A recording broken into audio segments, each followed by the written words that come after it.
we all come from the same thing, from the bottom, the same dudes we was on the couch with, sharing $5 pizzas with, smoking horrible weed, drinking, liquor from the plastic bottles. These are the same people we rocking shows now with 30, 50,000 people, festivals, going crazy all over the place, working with Dre, all the things we never even imagined, playing SNL with the same friends that you started with. That's your brother's keeper. Like, if they don't look good, I don't look good.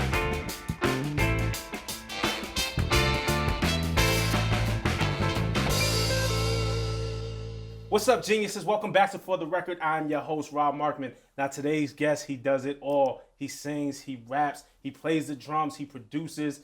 He kills every performance he does, particularly the one on SNL that just happened not too long ago. And he gives great interviews. His new album is out now, Oxnard, and it's a Paak. Yes, Lord. Welcome to For the Record, my brother. I'm so glad to have you here, man. We've been fans of yours for a long time over here at Genius, because I think just the music that you make, there's always substance, there's always meaning, there's always just you got to scratch the surface. Sometimes what you hear isn't what it seems, right, or there's more behind what you're hearing. And when Oxnard dropped, it made me think Venice, Malibu, Oxnard, and I'm like, oh, this brother may have had a plan here with this kind of trilogy of albums. How deliberate was that? Places in the map on California. It was very deliberate. I knew it was gonna happen this way. I saw it, foreseen it. You know what I'm saying? Knew Venice was gonna be, we was rough, living shitty, drinking shitty alcohol. You know what I'm saying? No groupies, no nothing, no weed, no money, no food, no club, no bottle service. Malibu, we had to tell our story, got real personal, talk about what happened to us. And then Oxnard, we back home. Now we up north, you know what I'm saying? We've been all over the world. Malibu took us all over the world, you know what I'm saying? Now we trying to be the same man, but in a new car. You feel me? And so we back home. We gotta bring Dre with us. We gotta bring the homies with us. We gotta do everything. Yeah, we gotta get the city something to be proud of. So yeah. The album has a worldly feel, though. Even though it's Oxnard and where you first started, there's a world.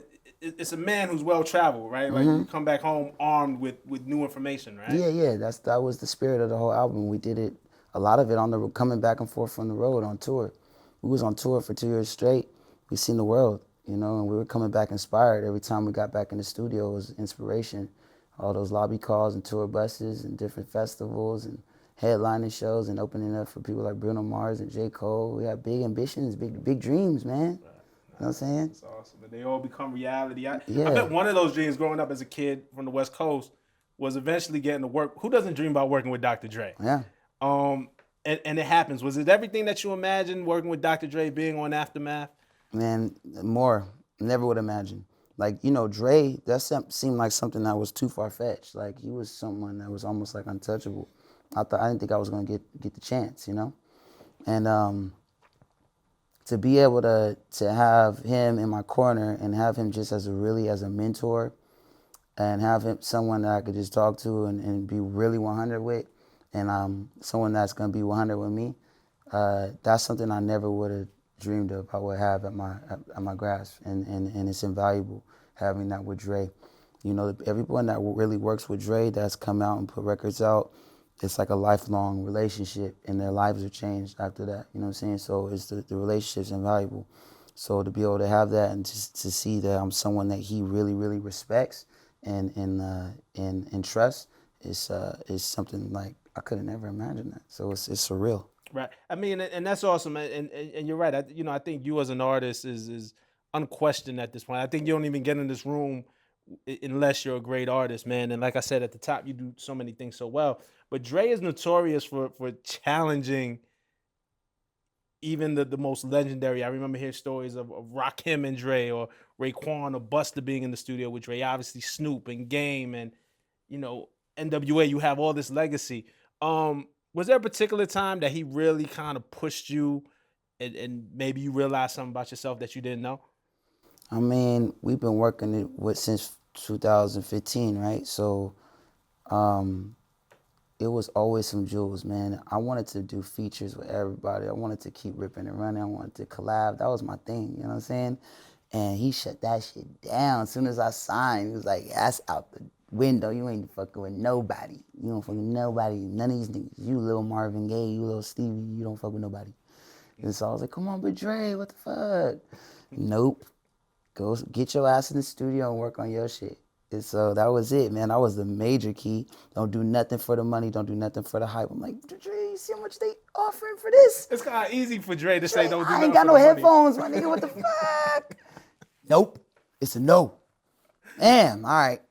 You know, it's the things you say no to, man. They figure out that you got a price, and they know they're gonna dangle that little cheese. They know you'll do something stupid for that. So everybody's watching, man, and so you gotta keep your principles and your morals. You gotta keep your head screwed on tight and just, you know, not be wavered by that stuff. And that's definitely what some of the jewels that he passed by, along with just pushing me to greatness, you know, just like making record after record after record, and then you start to see, you know, yourself start to feel yourself getting better and stronger. And then, you know, once you get in the zone with them, it's like, you know, you guys are both making stuff that's matching you guys' ear, and you guys are creating a sound for the album that you wanted, and that's what happened. Man, I want to get into the music on Oxnard a little bit because it really takes us through different journeys. I mean, you know, a song like Hello is really funny. A song like Sweet Chick is really funny, especially when Shorty gets on you about having a girl who doesn't like shave, and There's always the energy like that. Whenever I'm getting too outlandish, there's always a female that like come and snatch me back, bring me back to reality. You know what I'm saying?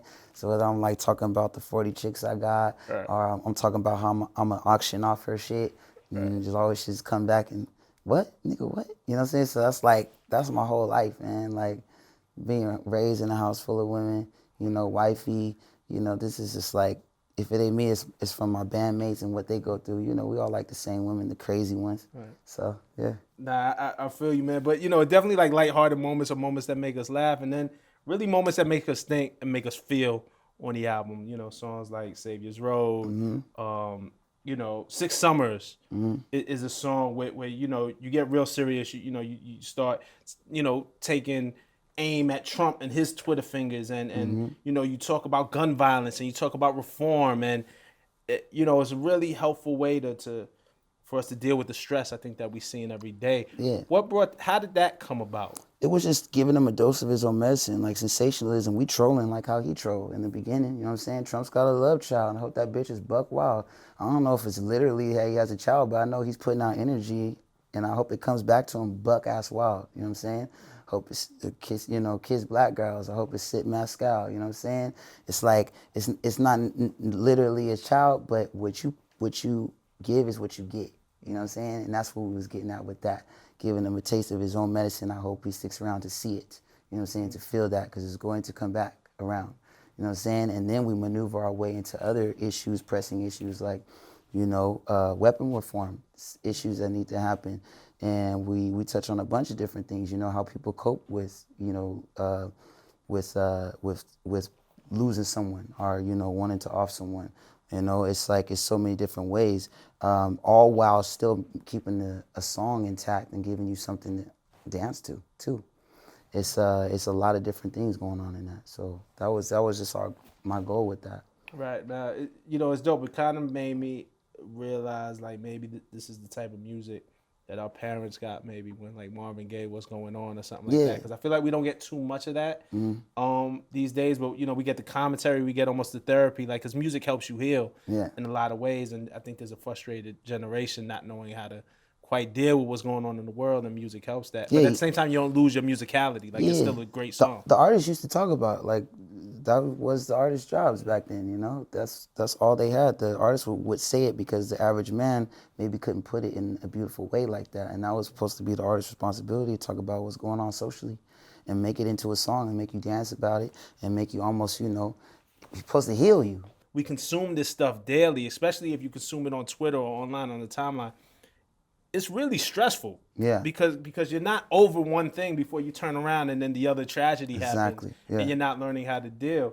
And now that you explained it, as I play the song back in my mind, I'm like, wow, it really is a reflection of that. Yeah. That's brilliant. And we had the first part. We had that first part.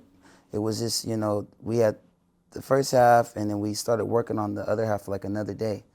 And I was like, yo, we should connect these. Like, after we had that second half, I was like, let's bring these ones together, and we figured out how to do it. Mel, Jay Pounds, and the Free Nats Kelsey, and Vicky, we was just all in there vibing out. Coco Sarai, who was a big help that I met working with Dre, was a big help, in co-writing and just, helped me fill in those parts. And it just came together smooth. Like, I was really proud of it because I felt like it was something, like you said, that reflected times, but we didn't abandon the song either. It was still something that you could groove to and just vibe to, some hip hop shit. And we still was talking about things that were going on. Because sometimes, the message can get so heavy-handed that the song becomes a message and doesn't become a song. Yeah. So you really found the middle ground and kind of get your point across. I mean, it's dope. If you haven't heard this song, Six Summers, I mean, we're talking about Trump. We're talking about what we see. It gets really powerful when you start getting into reform. You know what I'm saying? Gun reform, and gotta take the AKs up out of these inner city streets. Yep. I feel like they were doing the march too, like right when we were writing this too. Like they was having the whole march and everything too. Yeah. Yeah, it's crazy times that we live in, man. Another song, Saviours Road.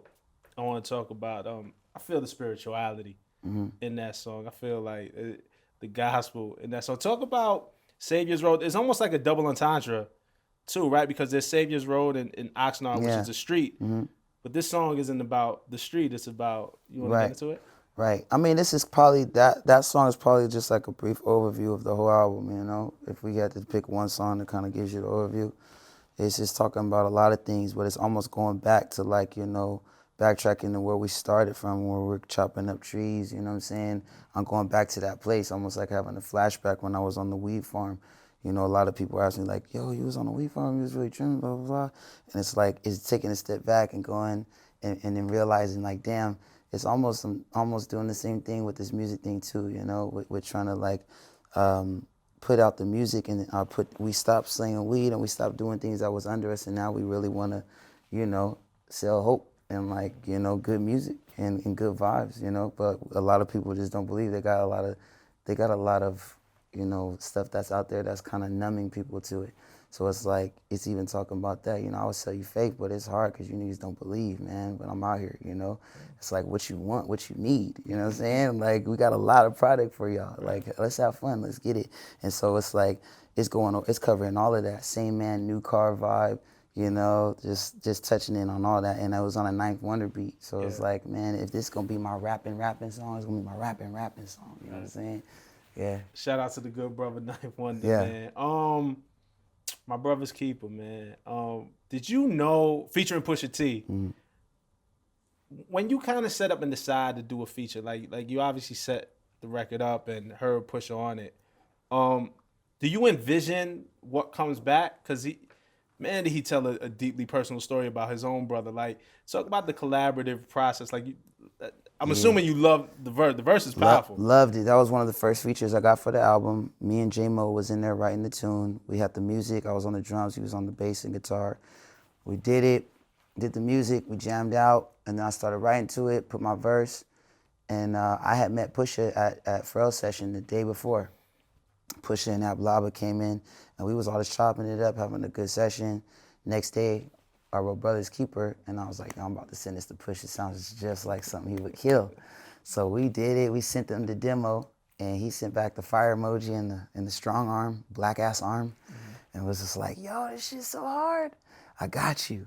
And I wasn't stressing. I was like, cool, man, take your time. And he sent it back, man, in no time. And it was like, I couldn't believe it. Like, just off rip what he was talking about, write it before his verse, even with his brother. Right. It was just perfect. It was exactly what I wanted for it. Did you envision that? Because he comes back, again, for those who haven't heard it. If you haven't heard it, something's wrong with you. Go listen to Oxnard right now, Brother's Keeper. But, Pusha talks about, we obviously know the Clips, classic hip-hop duo, and what happened, and Pusha stayed in rap. Malice changed his life and went in another direction, and not even for $500,000 would Malice come back and do a Clips reunion. The respect he has for his brother, man, for his own brother's path, he couldn't love him more. And that's what it is, man. When he looks good, You know what I'm saying? We all look good. You know, your brother is like, that's it. That's all you got. And he was like relating it to his blood brother. I was relating it to my family, even with the Free Nationals, you know? Like, those are my bros. When you see me, you see them, Anderson .Paak and the Free Nationals and Mama Brother's Keeper. We all come from the same thing, from the bottom, you know? The same dudes we was on the couch with, sharing $5 pizzas with, you know, smoking horrible weed, drinking, you know, liquor from the plastic bottles. These are the same people we rocking shows now with 30, 50,000 people, festivals, going crazy all over the place, you know, working with Dre, all the things we never even imagined, playing SNL with the same friends that you started with. That's your brother's keeper. Like, you know, if they don't look good, I don't look good. Like everybody has to understand that, you know? That's amazing. Cheers. I want to get into Cheers. You know, this song kind of featuring Q-Tip, right? And there's a homage to Mac Miller, who we lost. Mac is somebody who I've known, again, met Mac, interviewing him back when I worked in Double XL, and we became friends really quickly. I remember the Double XL. This is how this song fucks me up, and this is how the universe works. I remember I was there when Mac Miller and Q-Tip met, and I knew Mac Miller was a big Tribe Called Quest fan because he had the Beats, Rhymes, and Life tattoo on his forearm. And we were backstage at the freshman show that year when Mac made the freshman cover, and I saw Q-Tip and said, "Hey, you got to meet this kid. He's a dope MC. Look, and he got a Tribe tattoo." And I took a picture and I walked away and let them just kind of build. I got the picture somewhere. I got to find it. But, you know, hearing your Mac Miller homage, who I know you were fond of, and I know he was fond of you because he and I talked about it, and hearing Q-Tip on the record kind of brought me to a place, man, emotionally. How hard was it to make this record, or did it just come kind of pouring out easy? That record was smooth, man. That was like one of the last records we did for the album. It was such an amazing experience. Like, it was one of the best ways to close out an album. Yeah, we was all, we went to Jimmy Iovine's birthday party thing. We was all feeling good.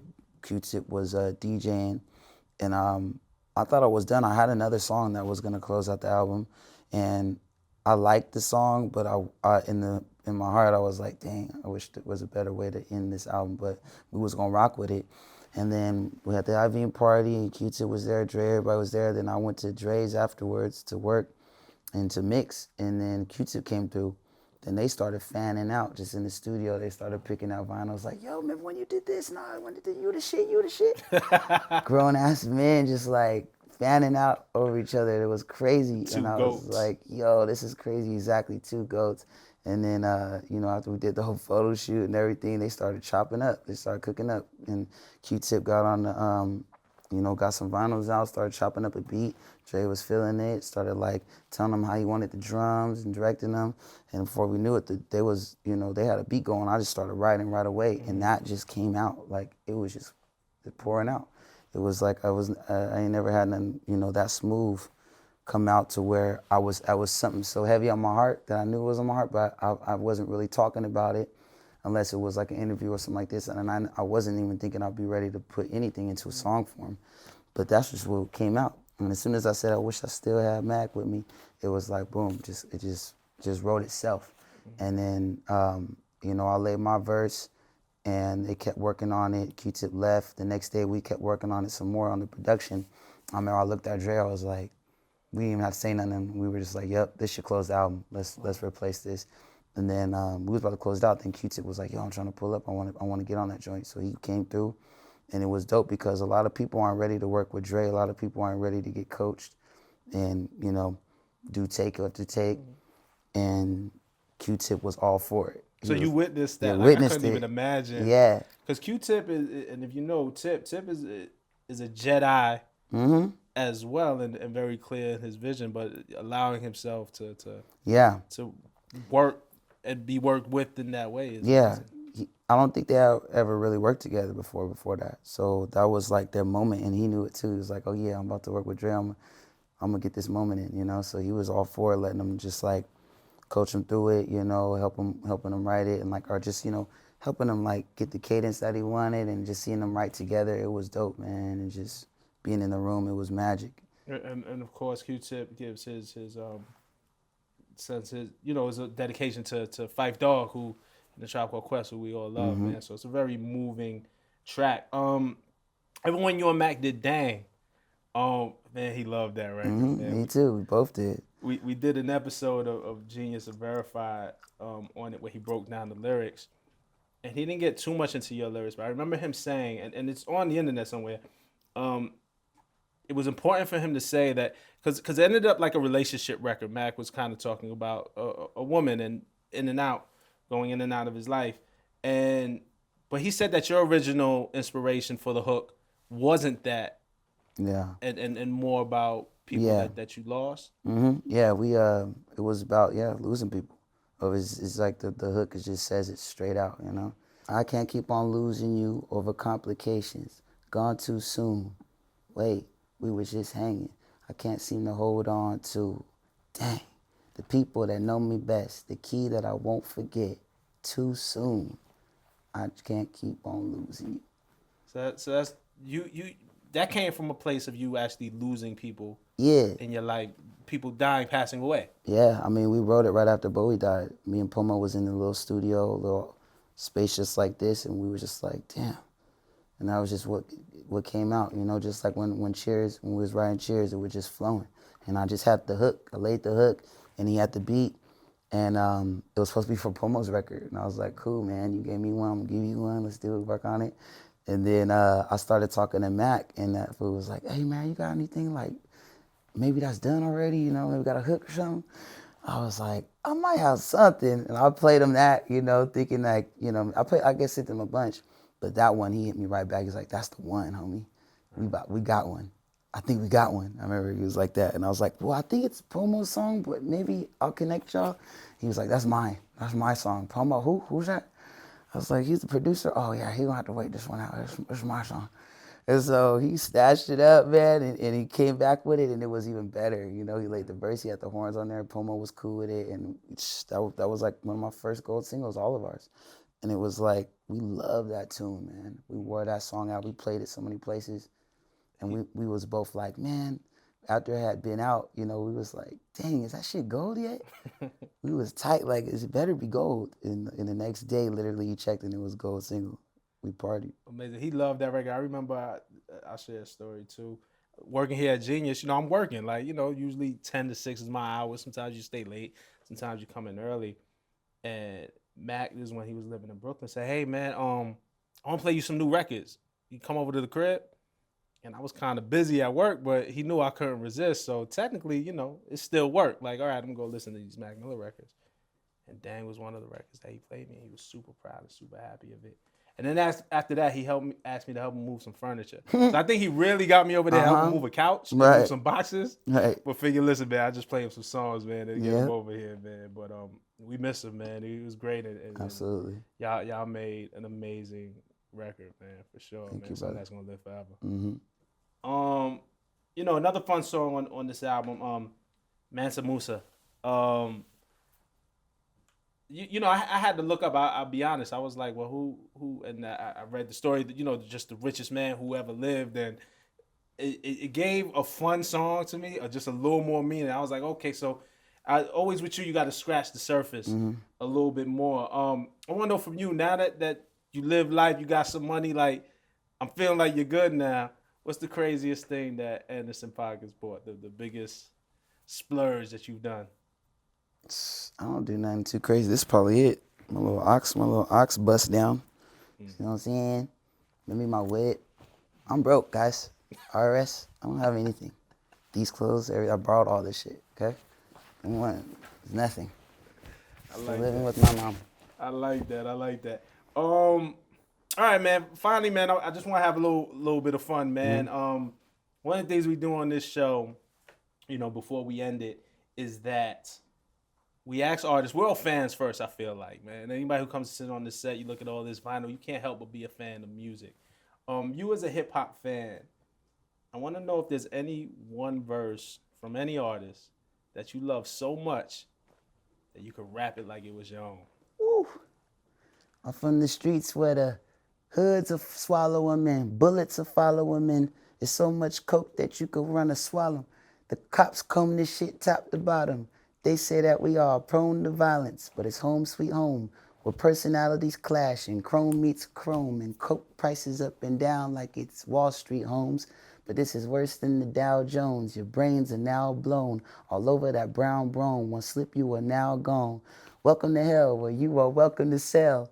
But when the shells come, you better return them. All stars we earn them, all cars we learn them like the back of our hands. We watch for D's hopping out the back of vans with a G on my chest. I don't need that, but damn. That's hard, man. That's that Jay-Z. You don't know. Yeah. I wasn't expecting. Look, listen, man, and you're dope. Some people stutter. It take a while to think about it. He said, no, this Jay-Z you don't know verse, I might as well have written it myself. Yeah. Nah, man. That was dope. I love to just do that, to have moments where it's just like we kind of celebrate hip-hop. It's not too serious, because I really do feel like we're all fans of this. So let's just be fans. I feel like, you know what I mean? Anderson, man, thank you for coming for the record, man. Oxnard, man, is really a dope and refreshing product. It just, I love the different zones that it takes me through, you know what I'm saying? Right. And the musicality is really top notch, man. So I appreciate you coming and talking about it. And man, wish you luck, man, and all your travels, man. The tour's coming up, right? Yeah, ABC tour. Oh man, we definitely got to catch that, man. But you know, you always got a home here, man. Anytime you're in New York, you can always stop by. Yes, Lord. It's for the record.